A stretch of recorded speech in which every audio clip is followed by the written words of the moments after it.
아니 이게 굉장히 중요한 얘기예요. 이 중요한 얘기 없어, 다 중요한 경제 민주화 관련해서 굉장히 중요한 말이 많아요. 얘기인데 경제 민주화에 대해서. 1946년에 나도 이거 미국 얘기 좀 해야 되겠네. 미국 의회에서 괜찮아요. 전부 다 친미주의자들이라. 미국 유학 갔다 왔지. 전부 다 친미파들이. 나하고 최저층 빼놓고는 전부 친미파들이. 사회자 좀 조용히 좀 해. 뼛속 깊이 친미주의자들이야. 저 전당대 연설하면서 잠깐 막가네. 반미주의자가 아닙니다. 나는 미국에서 특파원도 했고, 그리고 외교안보를 다루는 내가 저 NSC 위원장도 한 사람으로서 내가 반미주의자일 리가 없다. 그러나 내가 저는요 반미주의자가 아닌 정도가 아니고 반미주의가 한때 한국에서 좀 유행을 했잖아요. 그 얘기 그리 빠지지 마시고 그때 나 정말 반미주의는 안 된다고 주장했던 사람인데 아니 1946년에 미국 의회가 Full Employment Act 완전 고용법이라는 법을 제정을 해요. 이건 뭐냐? 옛날에는 지가 직장을 갔던 못 갔던 그 시장에서 알아서 하는 거고 자기가 뭐 열심히 하고 그러면은 직장 가질 수 있겠지. 또 이렇게 좋은 조건을 원하는데 그 조건의 직장을 못 찾으면 눈높이를 낮춰라. 요즘 소위 뭐 누가 얘기하는 그런 식으로 생각을 했는데 법을 제정해서 의회가 법을 제정해서 완전 고용은 국가의 의무다. 모든 사람이 일을 원하는 사람들이 다 일을 해주는 게 그게 이제 자본주의 성격이 아까 우리 홍 교수님이 얘기했던 그 뉴딜 개혁을 쫙 거치면서 자본주의 성격 자체가 바뀐 거예요. 그러니까 이게 단순히 한국 얘기가 아니고 그때 당시에 시대 정신과 자본주의 어떤 성숙 단계에서 복지도 하고 균등한 생활 그런 것도 추구하고 완전 고용도 국가가 보장하고 이쪽으로 다 나갔던 겁니다. 그렇게 갔던 흐름이 1980년대에 소위 이제 레이간, 대처 이런 정치적 지도자들을 앞세워서 신자유주의 흐름이 나타나면서 이게 바뀐 거죠. 바뀐 거고 그리고 난 다음에 소득 불평등이 다시 커지고 금융위기가 다시 나타나고 그러면서 오늘날 이 월가의 사태까지 이렇게 오게 된 거다. 그 역사적 배경을 좀 알아야 된다는 거죠. 예, 알겠습니다. 그러니까 지금 현재 미국의 이른바 부의 불균형이 29년도에 공황 직전 그런 상태까지 좀 가 있는 거 아닙니까? 네, 그때까지 갔죠. 자, 거기까지 하여튼 그만하겠습니다. 일단 이렇게 하고요. 왜냐하면 다른 얘기도 해야 되기 때문입니다. 자, 우선 우리가 오늘 하려고 했던 중요한 얘기, 경제 민주화, 결국 이제 경제의 주인은 누구인가 하는 문제 아니겠습니까? 그런데 우리는 경제 주인 그러면 한국인들 늘 떠올리는 게 재벌 CEO들을 재벌 CEO도 아니 재벌 소유주들을 주로 생각하기 십상이죠. 그러니까 영어로 재벌이 다 알다시피 영어로 재벌이 CHABUL 이렇게 돼 있지 않습니까? 외국말로 없기 때문에 이게 우리 한글이 영어 옥스퍼드 사전에 등록된 영광을 누리긴 했는데 좋은 단어가 좀 올라갔으면 좋았을 텐데 이제 재벌이 그대로 한글을 가든도 올라갔어요. 가든도. 예? 가든도 한국적 뜻으로. 가든. 예, 그렇습니다. 그러니까 그런 상황이지 않습니까? 결국 이제 경제 주체의 핵심, 국가 경제의 주인은 누구인가 하는 문제에서 핵심으로 등장할 수밖에 없는 게 재벌 개혁에 관한 얘기인데요. 홍정호 선생님, 그 재벌하고 대기업은 다른 거죠? 다릅니다. 네. 어떻게 좀 말씀해 주세요. 저도 잘 모르고 그래서. 그러니까 이제 미국의 경우를 다시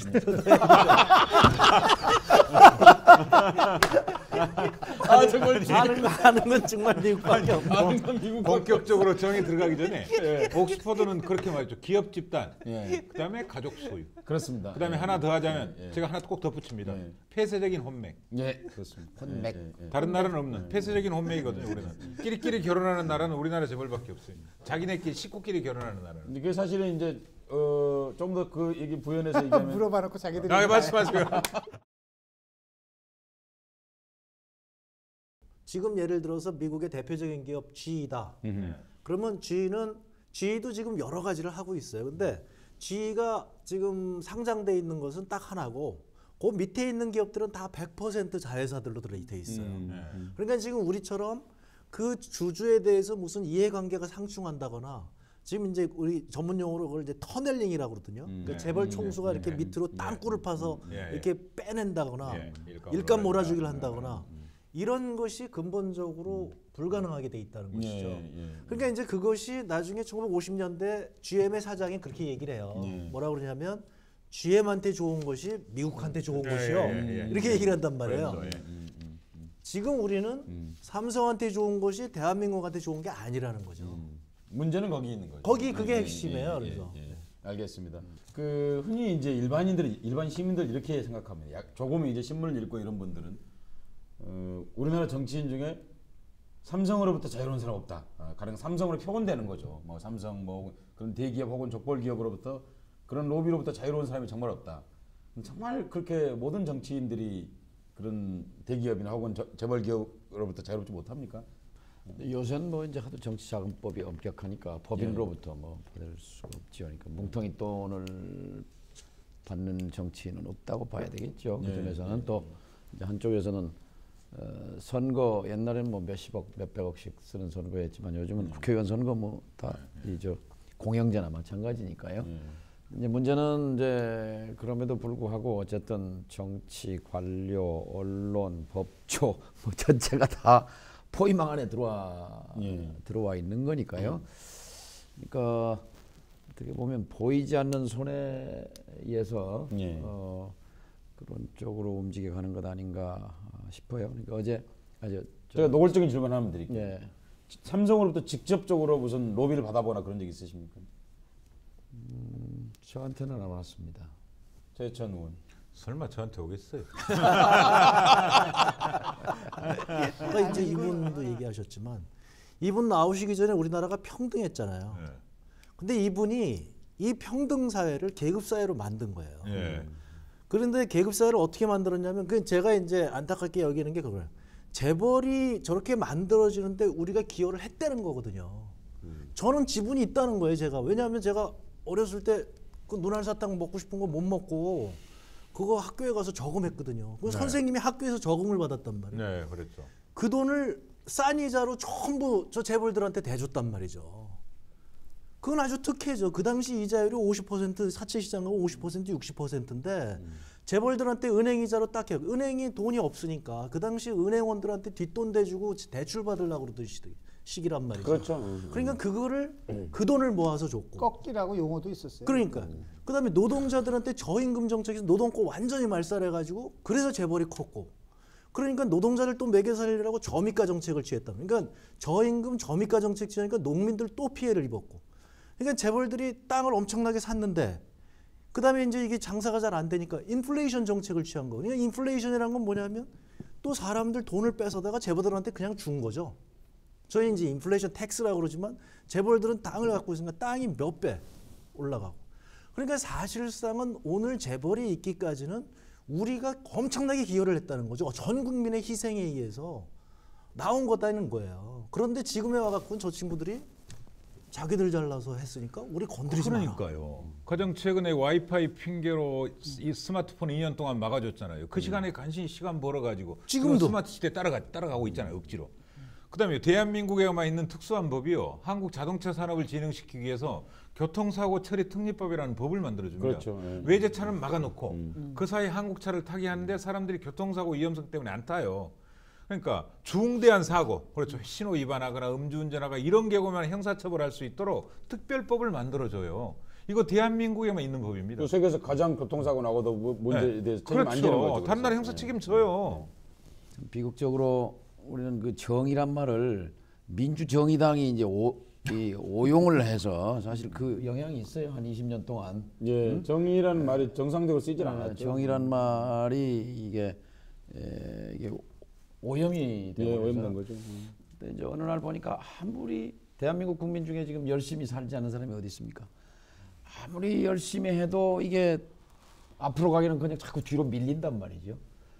그래서 이게 다시 정의가 복권된 거다. 그러니까 아까 이제 경제의 주인이 누구냐? 그러니까 다들 재벌이 주인이지 이런데 주인이 그 사람들이 아니라 지금 다 국민 경제 기여와 희생 속에서 이제 재벌이 됐는데 결국 주인을 찾아주는 게 경제민주화고 또 뿌리를 거슬러 올라가 보니까 맞습니다. 대한민국 정체성이 경제민주화다. 그런 얘기를 우리가 하고 있는 거 아닌가요? 그렇습니다. 예. 그 옹종학 선생님과 유정일 선생님 한마디씩 해주셨으면 좋겠는데 우리 재벌이 갖고 있는 개혁해야 되는 가장 중요한 이유 한 가지씩만 말씀해 주시면 어떤 말씀해 주시겠습니까? 재벌을 개혁해야 되는 재벌 개혁이라는 것은 재벌 해체까지를 포함하는 거죠. 어떻게 하는 게 어떤 부분이 가장 커다란 문제인지 한 가지씩만 짚어주시면. 먼저 얘기해. 그러니까 이제 그 미국에서도요. 미국에서. 네, 말씀하시죠. 아는 게 미국뿐이야. 미국밖에 없어. 말씀하세요. 그 미국의 재벌이 그렇게 극성을 피고 나서 결국 어떻게 됐느냐? 예. 우리가 지금 겪는 양극화를 그대로 겪더라는 거죠. 이거는 제가 그래서 이명박 정부 들어섰을 때 이건 필연이다. 그러면 이제 공룡이 있으니까 우리는 저 공룡한테 모든 것을 갖다 바칠 수밖에 없고. 그러니까 아까 이제 그 얘기하신 저는 빨대 경제라고 그러는 거죠. 지금 빙땅 경제 빨대. 빙땅 경제, 빨대 경제. 그러니까 재벌이 여기는 이제 시장을 장악을 하고 있기 때문에 중소기업이 뭐를 들어가기 위해서는 재벌하고 거래를 할 수밖에 없어요. 그러니까 계약 조건은 다 재벌이 정하는 대로 돼 있는 그렇죠, 거거든요. 그렇죠. 그러니까 빨대를 뜩 늘여놓고 있는 거예요. 열심히 일하면 모든 이익은 재벌이 다 가져가는 거죠. 그러니까 그런 상황에서 지금 얘기한 대로 서민들 다 주고 중소기업 다 주고 그러면 결국 소비가 안 되는 거거든요. 그럼 소비가 안 되니까 이 사람들이 뭐라 그러냐면 저 소비가 안 되는 저 사람들이 소비를 해줘야 자기네들 살 거 아니에요. 빚을 줘라 이렇게 되는 거예요. 그래서 대공황 이전에도 빚이 늘어나고 빚이 늘어나고 우리나라도 지금 가계부채가 엄청나게 늘고 있죠. 그렇죠. 그래서 요새 뭐 자주 하는 말이 옛날에는 저축을 하기 위해서 돈을 벌어 저축을 했는데 지금은 빚을 갚기 위해서 돈을 번다고 그러지 않습니까? 재벌 기업들, 그러니까 재벌 체제는 잘못된 거지만은 우리가 갖고 있는 그 우리나라의 중요한 자산들이죠. 이 좋은 기업들을 키워야 된다. 이건 뭐 때려잡자가 아니고. 근데 좋은 기업이라는 건 뭐냐? 좋은 기업이라는 것은 자꾸 혁신을 해서 더 좋은 아이디어, 더 좋은 기술, 더 효율적인 조직 이런 것들을 만들어서 더 많은 가치를 생산하는 거예요. 그래서 그 가치를 나누는 겁니다. 국민 경제에. 투기해서 돈 벌고 쥐어짜서 돈 벌고 아니면 이렇게 이 대통령한테 전화해가지고 무슨 뭐 4대강 사업에 뭐 정보라도 하나 받고 이렇게 손쉽게 돈 버는 방법이 없어져야 된다는 겁니다. 그래야지 더 열심히 혁신하고 그렇게 해서 더 좋은 기업 되도록 하는 것이 재벌 개혁 운동이다. 이 얘기를 꼭 하고 싶은 거예요. 덧붙이자면